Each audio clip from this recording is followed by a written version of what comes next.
Ecosystem. So ecosystem is the functional unit of nature. हमारे nature की functional unit है और इसके अंदर लिविंग ऑर्गेनिजम्स आते हैं जिनको हम बायोटिक कंपोनेंट भी कहते हैं और ये इंटरैक्ट करते हैं with the other factors which are called as abiotic component, जो कि फिजिकल एनवायरमेंटल फैक्टर्स होते हैं. साइज देखें इकोसिस्टम का तो अलग अलग होता है. It range from small size of a pond एक पॉन्ड जितना छोटे साइज से लेकर एक फॉरेस्ट या सी जितना बड़ा साइज हो सकता है हमारे इकोसिस्टम का.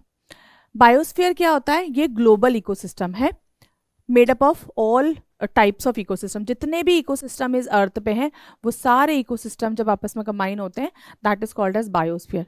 All ecosystem comes under this biosphere. कितने तरह के इकोसिस्टम होते हैं? दो मेन कैटेगरीज होती है. एक होता है टेरेस्ट्रियल इकोसिस्टम ज़मीनी, और दूसरा होता है एक्वेटिक इकोसिस्टम जो कि पानी में पाया जाता है. टेरेस्ट्रियल के अंदर लैंड इकोसिस्टम आता है. लैंड के अंदर फॉरेस्ट, ग्रासलैंड, डेजर्ट. और एक्वेटिक इकोसिस्टम जो है वो पानी के अंदर, इसके अंदर पॉन्ड, लेक, वेटलैंड, रिवर, एस्टुरीज वगैरह आते हैं. अब इन दोनों के अलावा एक मैन मेड इकोसिस्टम भी होता है जो हमने बनाया है, जिसके अंदर क्रॉप फील्ड आता है, aquarium that you see, it is man made ecosystem.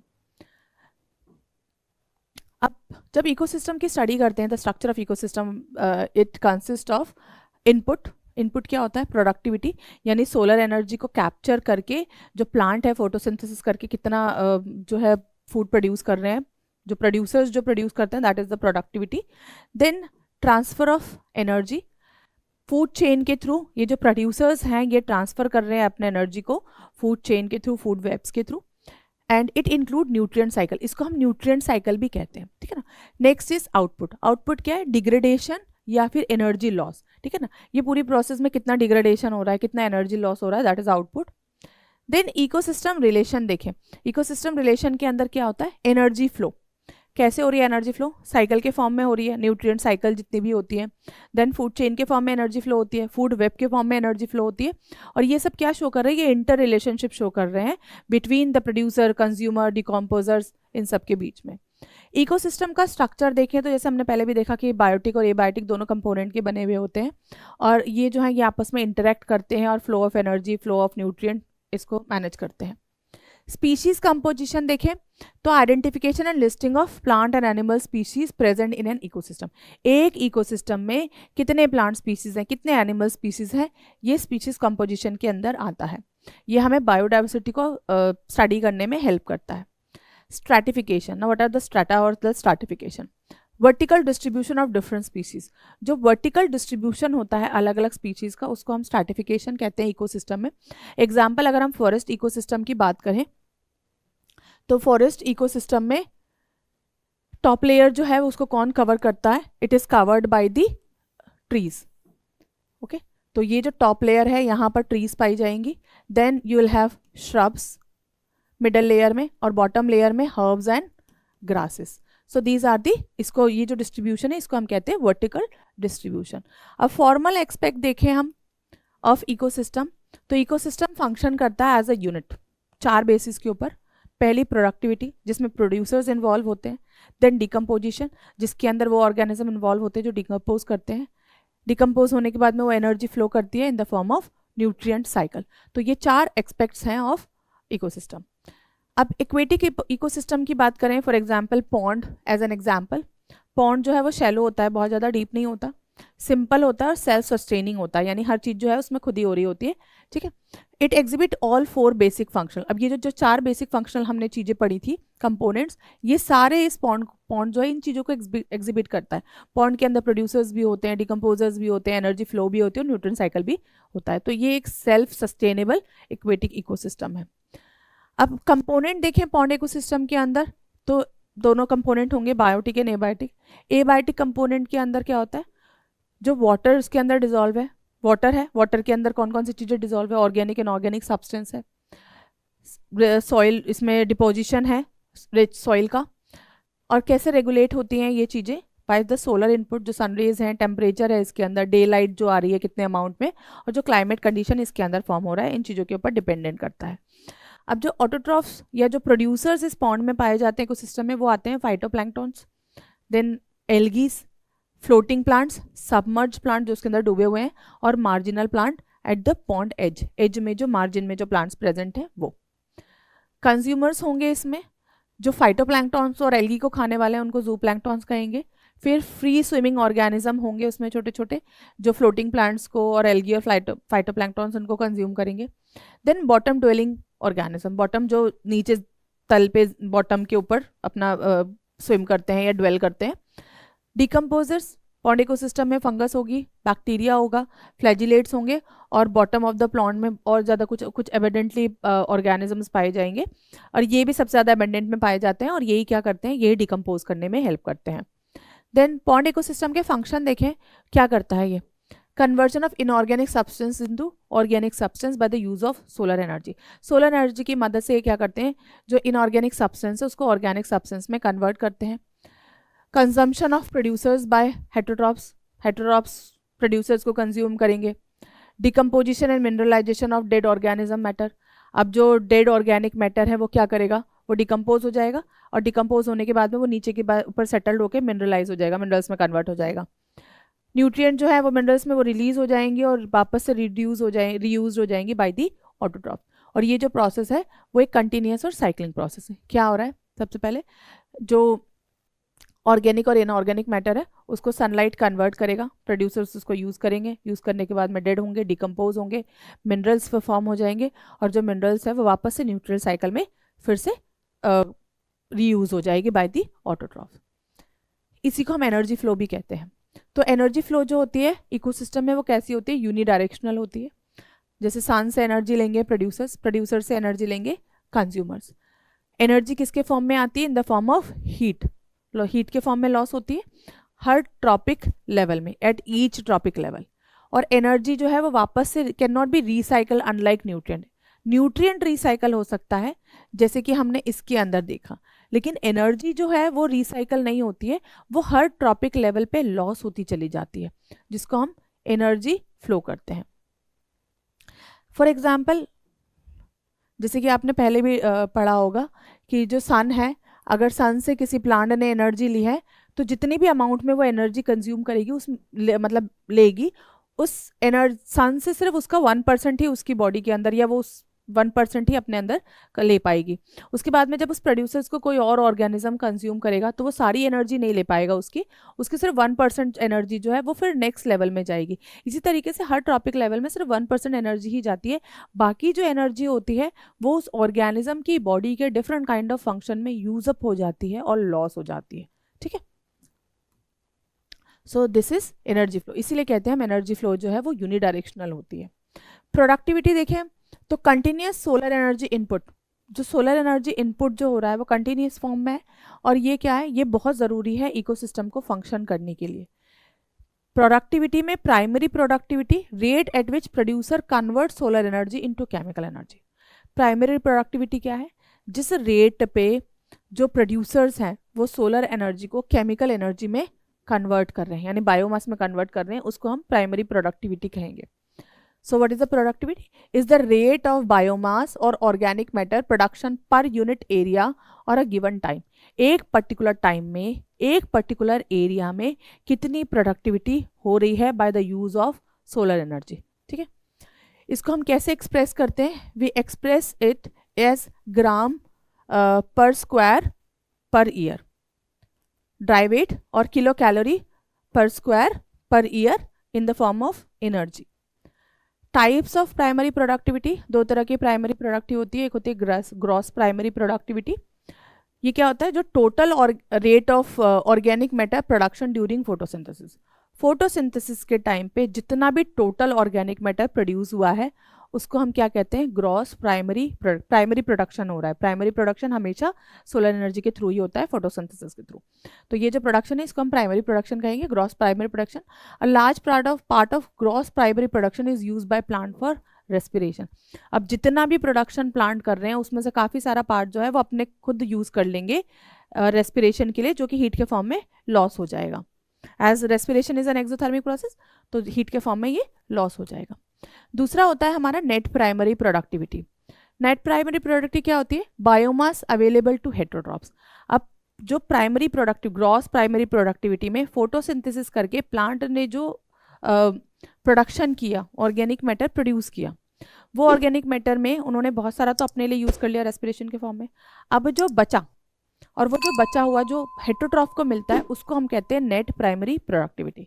तो नेट प्राइमरी प्रोडक्टिविटी कैसे हम निकालेंगे, gross primary productivity minus respiration, यानी रेस्पिरेशन में जितना लॉस हो गया बचा जो वो नेट प्राइमरी प्रोडक्टिविटी। नेक्स्ट होती है सेकेंडरी प्रोडक्टिविटी, ये प्राइमरी प्रोडक्टिविटी थी। सेकेंडरी प्रोडक्टिविटी क्या है, rate of formation of new organic matter by consumer.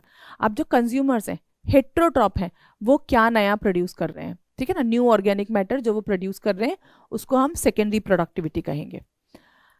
कुछ फैक्टर्स हैं जो प्राइमरी प्रोडक्टिविटी को अफेक्ट करते हैं, किस पे डिपेंड करेगा, प्लांट स्पीशीज प्रेजेंट, किस तरह की प्लांट स्पीशीज प्रेजेंट है वो, एनवायरमेंटल फैक्टर्स क्या है वहाँ पर, ठीक है, और अवेलेबिलिटी ऑफ न्यूट्रिएंट, कितना न्यूट्रिएंट अवेलेबल है उसके ऊपर प्राइमरी प्रोडक्टिविटी डिपेंड करेगी। फोटोसिंथेटिक कैपेसिटी ऑफ प्लांट, और जो फोर्थ पॉइंट है वो प्लांट की फोटोसिंथेटिक कैपेसिटी मीन्स वो कितने अमाउंट में सोलर एनर्जी को यूज करके फोटोसिंथेसिस कर पा रहा है उसके ऊपर भी डिपेंड करेगा, ठीक है। नेक्स्ट देयरफॉर प्रोडक्टिविटी जो है वो अलग अलग इकोसिस्टम में अलग अलग होगी, यानी ऐसी जगह जहाँ पर सनलाइट का एक्सपोजर बहुत ज़्यादा है वहाँ पे प्रोडक्टिविटी ज़्यादा होगी, जहाँ पे सनलाइट का एक्सपोजर कम है वहाँ पे प्रोडक्टिविटी जो होगी वो कम होगी। ग्लोबल प्रोडक्टिविटी देखें तो जो एनुअल नेट प्राइमरी प्रोडक्टिविटी होती है बायोस्फीयर की उसको हम ग्लोबल प्रोडक्टिविटी कहते हैं। ये 170 बिलियन टन है अगर हम ड्राई वेट में देखें तो, कितना, 170 बिलियन टन।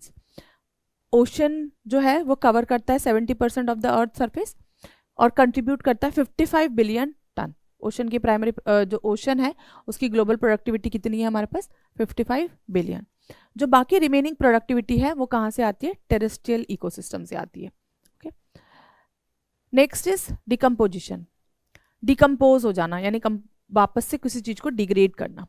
तो process by which decomposers break down complex organic matter, कौन सी प्रोसेस है जिसमें जो डिकम्पोजर्स होते हैं वो ऑर्गेनिक मैटर को ब्रेक कर रहे हैं, सेम डिकम्पोज कर रहे हैं कार्बन डाइऑक्साइड में, वाटर में और इनऑर्गेनिक न्यूट्रिएंट में। ये क्या करता है, ये न्यूट्रिएंट को वापस रिसाइकल करने में हेल्प करते हैं डिकम्पोजर्स। सेकेंड कैटेगरी में आते हैं डेट्राइटस। डेट्राइटस जो होते हैं ये रिमेन्स होते हैं of dead plants like leaves, barks, flowers, ये जो होते हैं इनका जो बच जाता है डेड पार्ट जो होता है, डेड रिमेन पार्ट जो होता है उसको हम डेट्राइटस बोलते हैं। Dead animal remains and faecal matter, dead animals के रिमेन्स भी होते हैं इसमें, फीकल मैटर भी होता है जो उनका वेस्ट होता है। और ये क्या बनाते हैं, ये रॉ मटेरियल बनाते हैं डिकम्पोजिशन के लिए। एकदम से तो डिकम्पोजिशन शुरू नहीं होता, ठीक है ना, डिकम्पोजिशन के लिए क्या होता है, जो डेड पार्ट्स होते हैं प्लांट्स के, एनिमल्स के, उसको हम डेट्राइटस कहते हैं जो आगे चल के डिकम्पोज होते हैं। अब डिकम्पोज होने के लिए स्टेप्स होते हैं। पहला स्टेप जो होता है उसको होता है फ्रेगमेंटेशन, फ्रेगमेंट मतलब टुकड़े करना। तो इसमें क्या होता है, जो डेट्राइटस है वो छोटे छोटे पार्ट्स में, छोटे छोटे फ्रेगमेंट्स में, पार्टिकल्स में ब्रेक हो जाता है, ठीक है। और ये कौन करता है, इसको ये करते हैं डेट्रीवोर्स। डेट्रीवोर्स कौन से होते हैं, लाइक अर्थवर्म। अर्थवर्म क्या करते हैं, उस चीज़ को छोटे छोटे पार्टिकल्स में, छोटे छोटे फॉर्म में, फ्रेगमेंट्स में ब्रेक कर देते हैं। सेकेंड आता है लीचिंग। लीचिंग में क्या होता है, जो भी वाटर सॉल्युबल इनऑर्गेनिक न्यूट्रिएंट, ऐसे न्यूट्रिएंट जो वाटर में सॉल्व हो जाते हैं इनऑर्गेनिक, वो सीप इनटू द सॉइल लेयर। अब जब वो फ्रेगमेंट करेगा तो उसके अंदर जो वाटर सॉल्युबल होता है वो कहाँ चला जाएगा, ज़मीन के अंदर, और क्या होगा, they may get precipitated as unavailable salt, salt के फॉर्म में प्रेसिपिटेट हो जाते हैं। Then third is catabolism. Catabolism में क्या होता है, bacterial and fungal enzyme degrade detritus into simpler substance. अब ये डिट्राइटस है ये डिग्रेड हो जाएगा सिंपलर सब्सटेंस में, ठीक है। फर्स्ट स्टेप में क्या हुआ, फ्रेगमेंटेशन में फ्रेगमेंट्स हुआ, छोटे छोटे टुकड़ों में बढ़ गया, ये जो डेड प्लांट है, लीव्स हैं, बार्क है, एनिमल्स हैं, उनका फीकल मैटर है। सेकेंड में लीचिंग हुई, जो भी वाटर सॉल्युबल सब्सटेंस था वो ज़मीन में चला गया। कैटाबॉलिज्म में क्या हुआ, बैक्टीरियल और फंगस ने क्या किया, उसको और डिग्रेड कर दिया into smaller simpler substance. Humification, अब ये सब होने के बाद में क्या होता है, ह्यूमिफिकेशन यानी ह्यूमस फॉर्म हो जाता है। ह्यूमस क्या होता है, ये डार्क कलर का एमॉर्फस सब्सटेंस होता है जो डिकम्पोजिशन से रेजिस्टेंट होता है, मतलब अब ये डिकम्पोज नहीं होगा और ये एक न्यूट्रिएंट रिजर्वायर की तरह काम करता है। Fifth step is mineralisation. Mineralisation में क्या होगा, ह्यूमस जो है वह फर्दर डिकम्पोज होगा माइक्रोब से, यहाँ डिकम्पोज नहीं होगा लेकिन अब वो यहाँ पर डिकम्पोज होगा मिनरलाइजेशन की प्रोसेस में, जिसको हम कहेंगे which will be decompose by the microbes. इसमें क्या होगा, अब ह्यूमस में इनऑर्गेनिक न्यूट्रिएंट होगा जैसे नाइट्रेट, फॉस्फेट एक्सेट्रा, ये सॉइल में रिलीज हो जाएगा और ये न्यूट्रिएंट जो है ये वापस से प्लांट इसको रीयूज कर देंगे। अब कुछ इंपॉर्टेंट पॉइंट्स हैं डिकम्पोजिशन में। पहली चीज, सारे स्टेप्स जो है वो साइमल्टेनियसली होते हैं, एक के बाद एक होते हैं। डिकम्पोजिशन का रेट किस पे डिपेंड करेगा? Chemical composition of detritus. Detritus का केमिकल कंपोजिशन कैसा है? अगर वो लिग्निन और चिटिन में रिच हो तो वो स्लो होगा, ठीक है ना। और अगर वो नाइट्रोजन और शुगर में रिच है तो फिर फास्ट होगा, ठीक है। जैसे कुछ ऑर्गेनिजम्स होते हैं जिनके ऊपर की कवरिंग जो होती है वो लिग्निन की और चिटिन की बनी हुई होती है, तो उन ऑर्गेनिज्म का डिकम्पोजिशन प्रोसेस जो होती है वो काफ़ी स्लो होती है, लाइक क्रैब हुआ और जो कॉकरोचेस होते हैं। लेकिन जिनमें जिसमें नाइट्रोजन और शुगर ज़्यादा पाया जाएगा तो उसका डिकम्पोजिशन तेज़ी से होगा। क्लाइमेट फैक्टर्स के अंदर अगर क्लाइमेट जो है वो वार्म है और मॉइस्ट है तो डिकम्पोजिशन तेज़ी से होगा।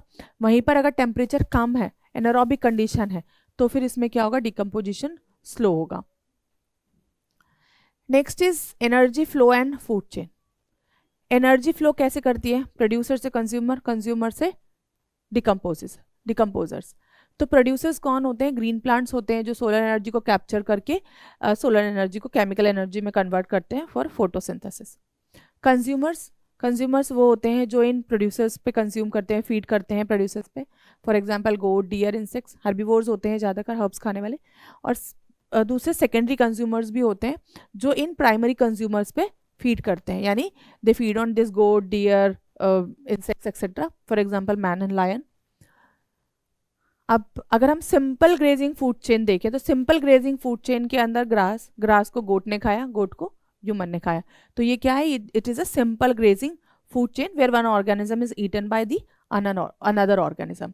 और इसमें एनर्जी फ्लो जो होता है वो यूनिडायरेक्शनल होता है। यूनिडायरेक्शन मतलब एक ही डायरेक्शन के अंदर होता है, यानी सन से प्रोड्यूसर से, प्रोड्यूसर से कंज्यूमर से, दैट्स इट। एनर्जी कैसे लॉस होती है यहाँ पर? एज हीट के फॉर्म में एनर्जी लॉस होगी इस सिंपल ग्रेजिंग फूड चेन में, और जो एनर्जी है वो रिसाइकल नहीं हो सकती है इस कंडीशन में। ट्रॉपिक लेवल्स देखें इकोसिस्टम में, तो ट्रॉपिक लेवल क्या होता है? Position of organism which it occupy in a food chain. एक फूड चेन में एक ऑर्गेनिज्म जिस पोजीशन को ऑक्यूपाई करता है उसको हम ट्रॉपिक लेवल कहते हैं। ट्रॉपिक लेवल कितने होते हैं? पहला ट्रॉपिक लेवल होता है जिसको हमेशा प्रोड्यूसर्स ऑक्यूपाई करते हैं।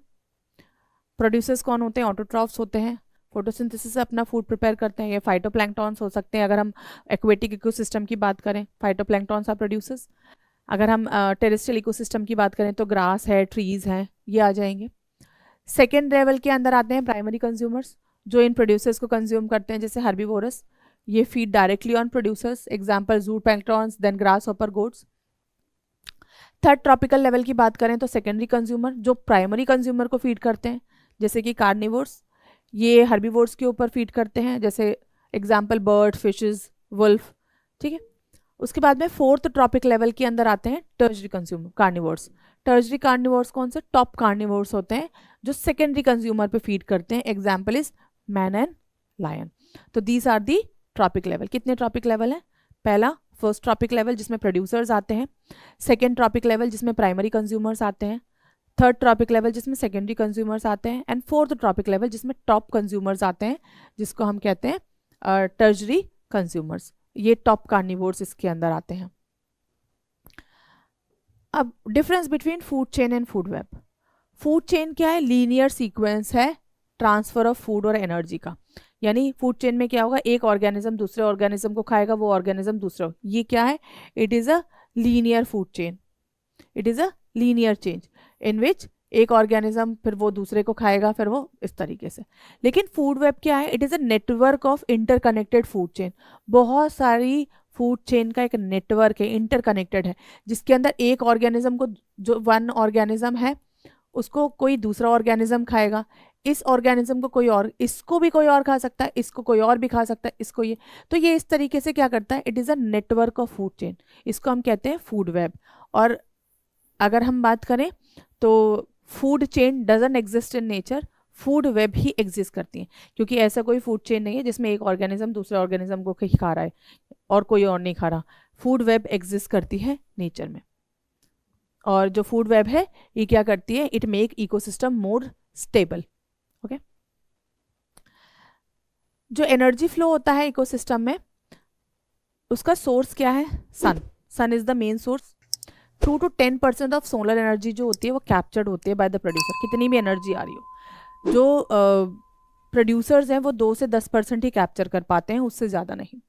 पैटर्न ऑफ फ्लो क्या होगा, सन से प्रोड्यूसर में गई एनर्जी, प्रोड्यूसर से प्राइमरी कंज्यूमर, प्राइमरी कंज्यूमर से सेकेंडरी कंज्यूमर में, सेकेंडरी कंज्यूमर से टर्सरी कंज्यूमर में। तो ये जो एनर्जी फ्लो है ये स्टेप बाय स्टेप ही हो रही है।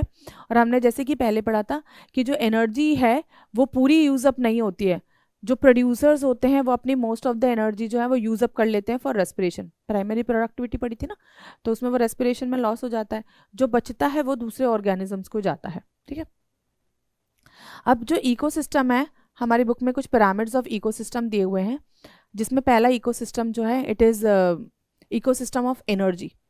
ठीक है, इकोसिस्टम ऑफ एनर्जी जिसको हम एनर्जी फ्लो भी कहते हैं, जिसके अंदर यही बताते हैं कि जो प्रोड्यूसर्स होते हैं, सपोज द प्रोड्यूसर्स जो है प्लांट्स हैं, उन्होंने 10,000 जूल्स एनर्जी ली है फ्रॉम द सन। ठीक है ना, सन से उन्होंने, और ये जो 10,000 जूल एनर्जी ये सन की 1 to 10% के बीच में ही आती है।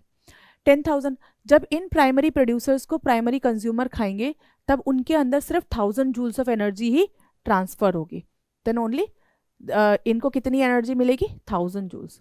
जब इन प्राइमरी कंज्यूमर को सेकेंडरी कंज्यूमर खाएंगे तो इनके अंदर कितनी एनर्जी जाएगी, 100 जूल्स ऑफ एनर्जी। क्यों, क्योंकि बाकी एनर्जी तो लॉस हो जा रही है in the form of respiration and for doing performing different kind of activities.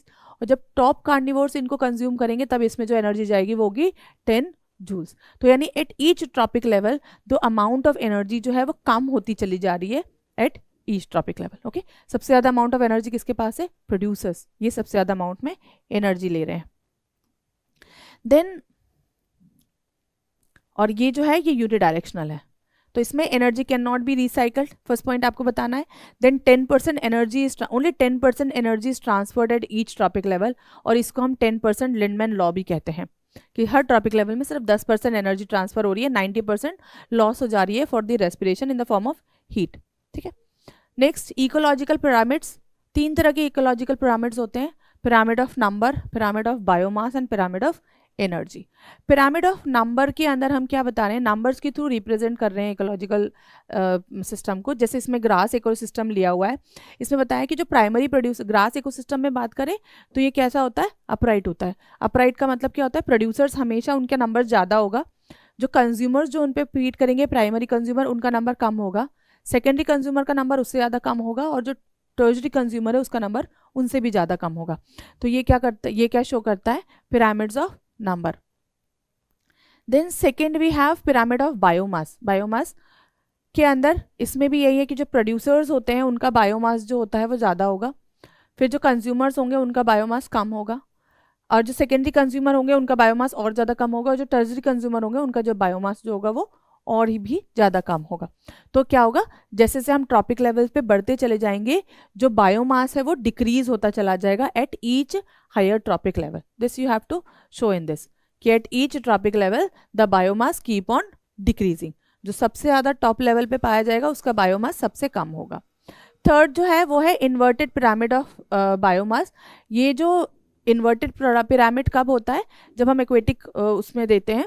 इसके अंदर क्या होता है, ये जो प्रोड्यूसर्स होते हैं जिनको हम फाइटोप्लैंक्टन्स कहते हैं, इनका भले ही ये बहुत सारे होते हैं पॉन्ड्स के अंदर या किसी भी एक्वेटिक सिस्टम में, लेकिन इनका जो नंबर होता है वो क्या होता है, ये बहुत छोटे होते हैं। इस वजह से हमेशा ये जो पिरामिड बनता है ये कैसे बनता है, ये इन्वर्टेड फॉर्म होता है। ठीक है ना, तो जो फाइटोप्लैंक्टन है ये इसको हम कम नंबर से रिप्रेजेंट करेंगे, और जो इनको कंज्यूम कर रहे हैं प्राइमरी कंज्यूमर ये हम ज़्यादा शो करेंगे क्योंकि ये इनके साइज से बड़े होते हैं।